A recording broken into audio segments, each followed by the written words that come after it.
तुम्ही MIDC ची जागा, गायरांची जागा तुम्ही घेतली, गोरगरीब लोक 40 वर्षापासून तिथं हे करतायत. खासगी घ्यायचे, अधिग्रहण करायचं.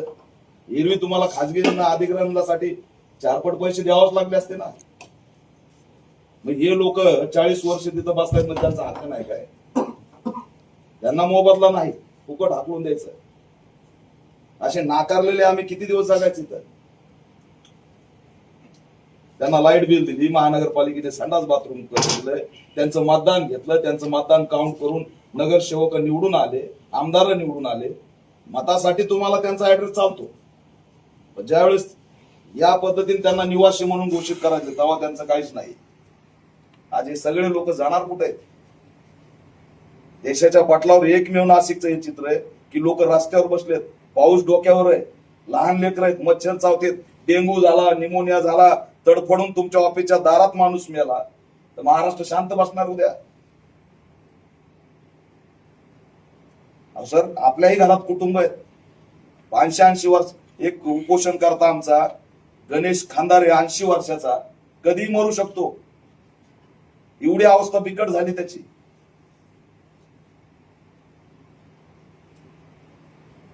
एकदम बेकायदेशीर अमानवीय कारवाई, आणि तेही अनुसूचित जाती मागासवर्गीय लोकांवर.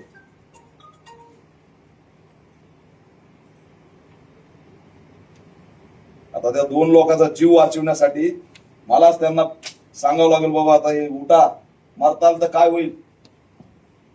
तुम्ही जाऊन, तुम्हाला चिंता नाहीये?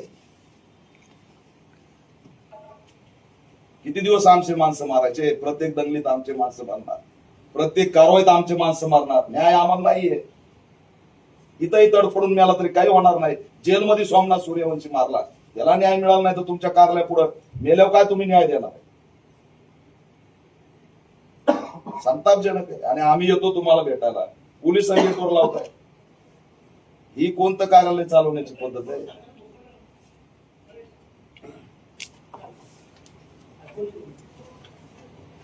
ह्या जरा संवेदनशीलतेने घ्या, त्यांना आशादायक उत्तर द्या.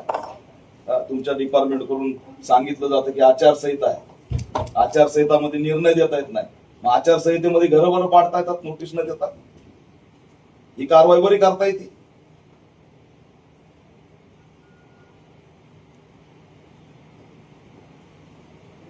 सोळा एकर जमीन, किती 40 एकर जमीन घेतली, 5 एकरचा तुकडा ठेवा म्हणतायत. देव सुद्धा तुमच्याच्याने व्हायना. एवढं भांडवलदारासाठी तळमळ, आणि गरिबांना जायचं कुठं? तुमच्या MIDCचे लोकांचं पुनर्वसन करायचंय, महानगरपालिकेने बनवलंय, तुम्ही सांगताय, झटकून देताय. पण तुम्ही पुनर्वसन केलंय ना ते तुमच्या जागेसाठी.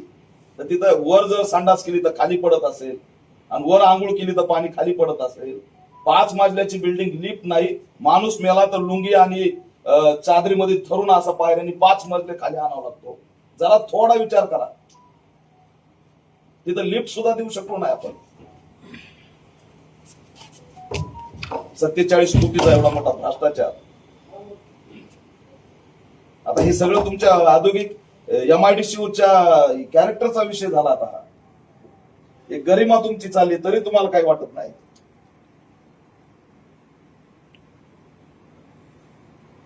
त्या 2 लोकांचे जीव वाचवा, राज्यव्यापी मुद्दा करतोय.